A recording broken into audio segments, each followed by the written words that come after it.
Today on CityCast Philly, it's the Friday News Roundup. We're talking about the temporary lanes on I-95 a week after they've reopened, why the conservative group Moms for Liberty is coming to Philly this weekend, and some alternative walking tours in the city that explore more than just colonial history. It's Friday, June 30th. I'm Trenae Nuri, and here's what Philly's talking about.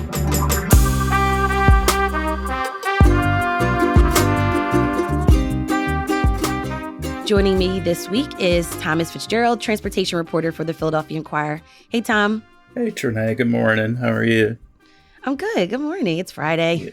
Yeah. And Mayor Rindy, investigative reporter at Billy Penn. Hey, Mayor. Hey, Trenae. How's it going? Good. So guys, yesterday on the show, the CityCast Philly team and I, we chatted about the ways we're going to celebrate, or that folks can celebrate, July 4th in the city. So I'm wondering, do you have big plans for the 4th this year? I don't really. I'll probably just enjoy the time off and barbecue. Isn't that boring? I mean, it's good. We did talk about barbecue on the show.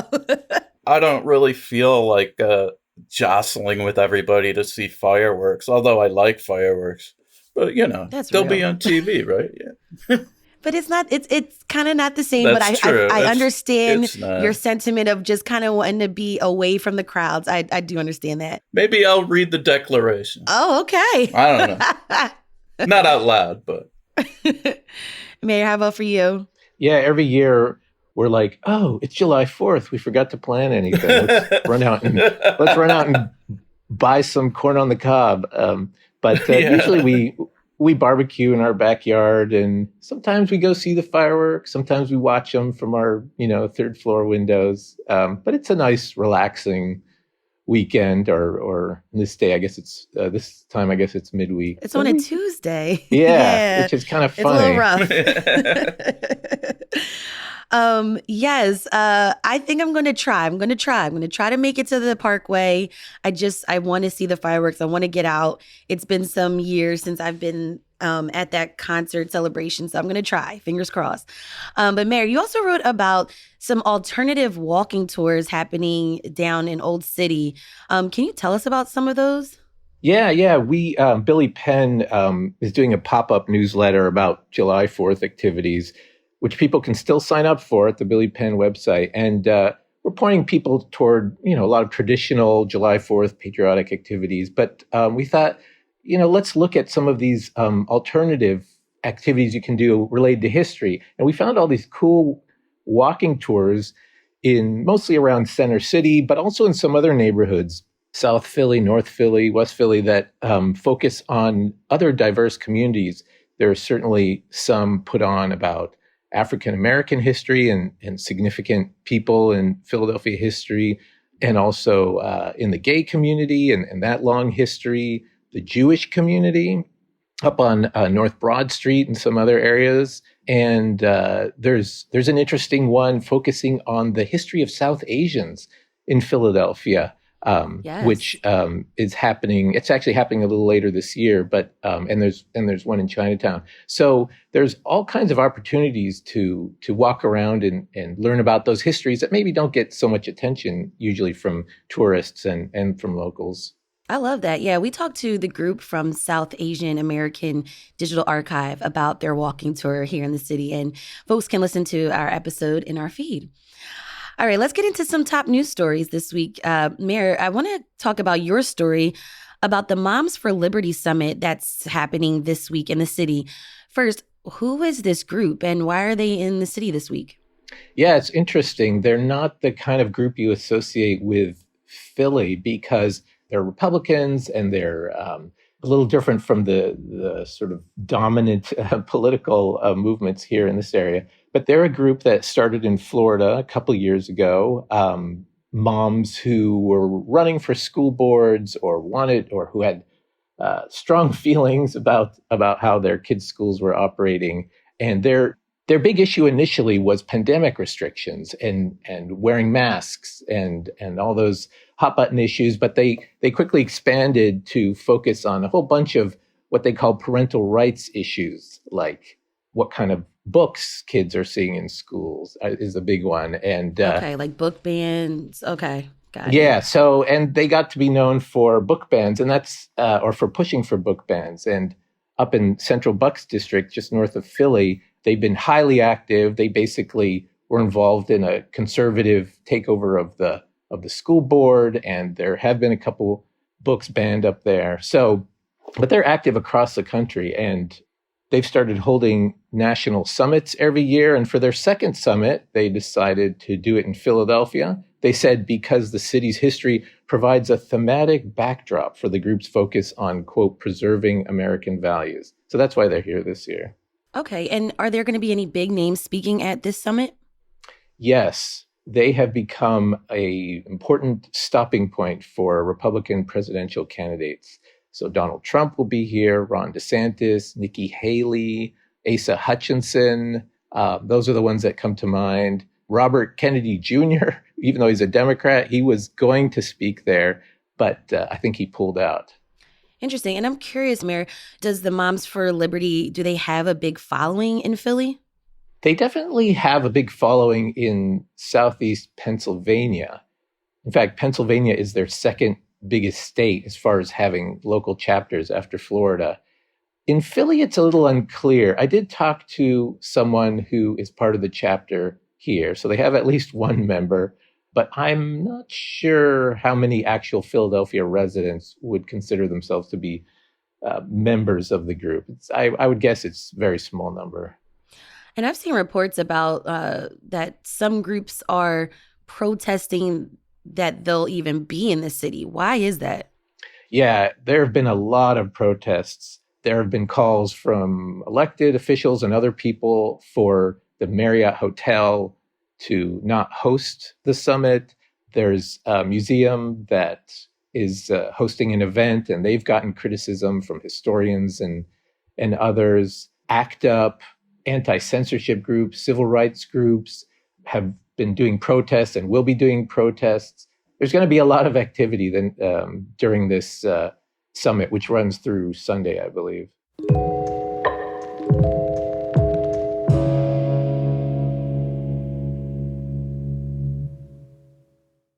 Tom, I want to bring you into the conversation. It's now been a week since the temporary lanes on I-95 have reopened. Have you driven on the roadway in the past week? Yes, actually, on the first day. Oh, you were out there on the first? I was one of the first on the southbound side because I covered it, and you had to like park on the southbound side, directed by state police, where all the media covering it and guests too. So, it was very weird because it was totally empty. And, there were no potholes, right? There were no... It was smooth. It was smooth and untrammeled. No traffic. Yeah, it was great. I drove on the northbound side on Saturday evening, and at the time, there weren't a lot of cars on the road. So it was a nice experience. And yeah, I think the crews did a good job. They did. It's pretty amazing accomplishment, although they were helped by a lot of factors, which I can get into. But, engineers said, to me, it's not easy, but, that it's really not that hard to do as a project. And the workers just really went all out 24/7.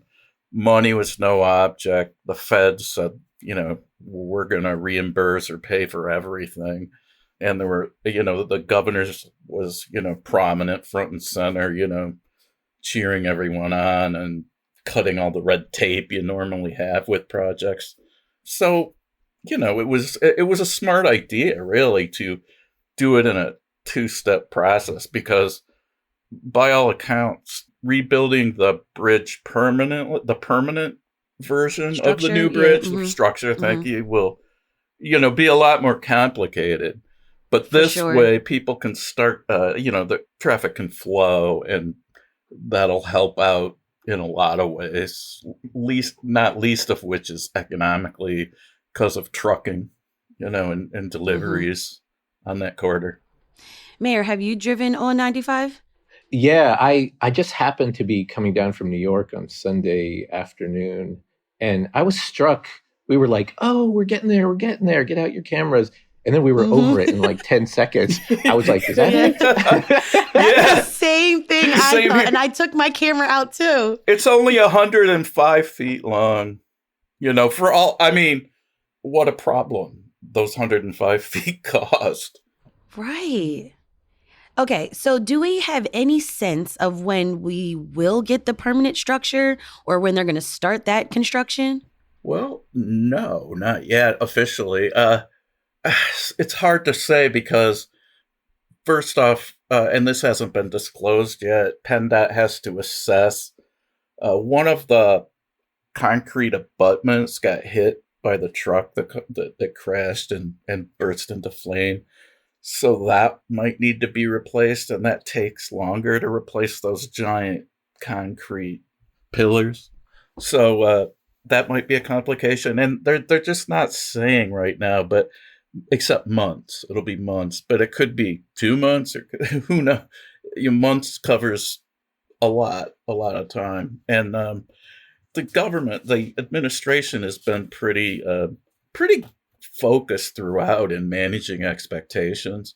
Like, they didn't, until it was almost certainty, they didn't say, yes, we're going to temporarily open the road within a week or 2 weeks. They made sure people wouldn't get their hopes up and then be disappointed. So the same thing is playing out here. While PennDOT works on the plans, they're not really saying anything about time. I want to talk about Governor Josh Shapiro's response to all of this. This is probably one of his first major events while being in office. How would you grade his performance in handling this, Tom?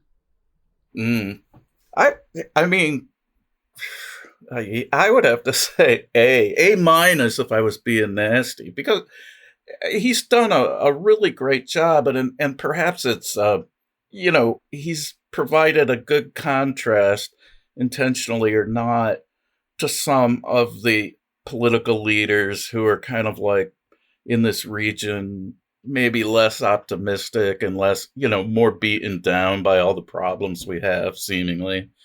I'm thinking about our mayor, and, who can blame? It's a brutal job. Who can blame him in a lot of ways? But he was a contrast to that. We're getting this done. He was almost like kind of levitating. He was like a cheerleader. Yeah, for sure. His energy was up, and yeah. And I think that's an underappreciated part of being a political leader, and it's kind of refreshing after, the former president and his insult comedy, form of governing, or oh geez, the government. It's so hard to get all these things done. There's all this red tape and we have to do all these studies and debates. There really wasn't any in this case. There was just like, hey, this is I-95. We got to do it as quickly as we can. There was no hand-wringing and all that. Yeah, I'd have to say Shapiro did well. I mean, he didn't, that I know of, pour any cement or put down the aggregate for the temporary lanes to go over, but he was there spending a lot of time with the workers and, popping in on businesses in the neighborhood and stuff. I think I'm told he had Cajun wings at Curran's Irish Inn. So anyway, I'm going on here a little bit, but I think he did well. I don't know about letter grade, but just because it was just pretty bracing for what we've seen lately in terms of a politician, projecting that yeah, this is a bad problem, but we're going to do it. We're going to get together. And I don't know. There's something that got people jazzed or pumped up, feeling good.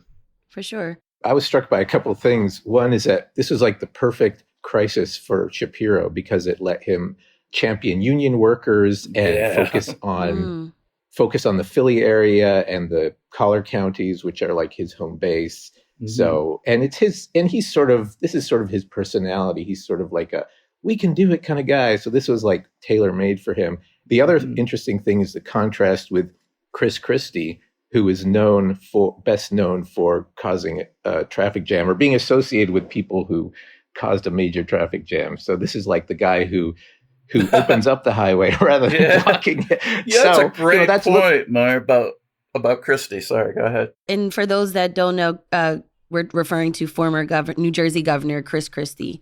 Yeah. So, it's looking down the line, if Shapiro runs for president someday, he will present a rather different profile on transportation issues, or at least the image there. So it was interesting how this played well into his strengths, this whole incident. Well said. Structurally, it doesn't hurt that Pennsylvania has 19 electoral votes. We're going to have probably another close presidential election next year. And President Biden, who has practically lived in Philadelphia before he became president. Remember when he touted that the first lady is a Philly girl? A Philly girl. But people are like, no, she's from the burbs. She's from the burbs. She is from the burbs. Not that there's anything wrong. I'm like half Delco girl. So, shout out to Delco. But yeah, he needs us, Democratic power center, and that definitely doesn't hurt in terms of getting all the help from Washington that you could possibly get. Like, hey, we need this. They're going to be on it. Well, we'll definitely keep our eye out on the updates to the permanent structure and for more on that story. Before we go, I wanted to take some time to honor the life of Yeho Bostic. He played bass for the local band Interminable, and you may have heard me say Interminable in the show credits. That's the band who created the CityCast Philly theme music, and Yeho passed away last week due to complications with cancer. From what I read online and heard from other Philly musicians and bandmates, Yeho loved to be creative. Not only was he a musician, he also was a photographer, a documentarian, a dancer, a great talker, and loved Philly. He will truly be missed. Yeho, thanks for all you did for CityCast Philly. Here's a musical tribute from band member Marty called Fly Guy.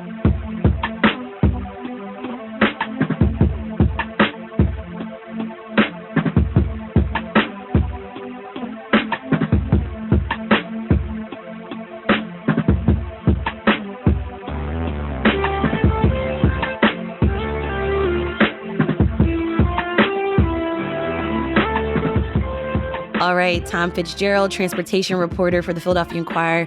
Thank you so much. And Mayor Rindy, investigative reporter at Billy Penn. Thank you both so much for joining me this week on CityCast Philly. You're welcome. It was a pleasure. Yeah, thanks for having me.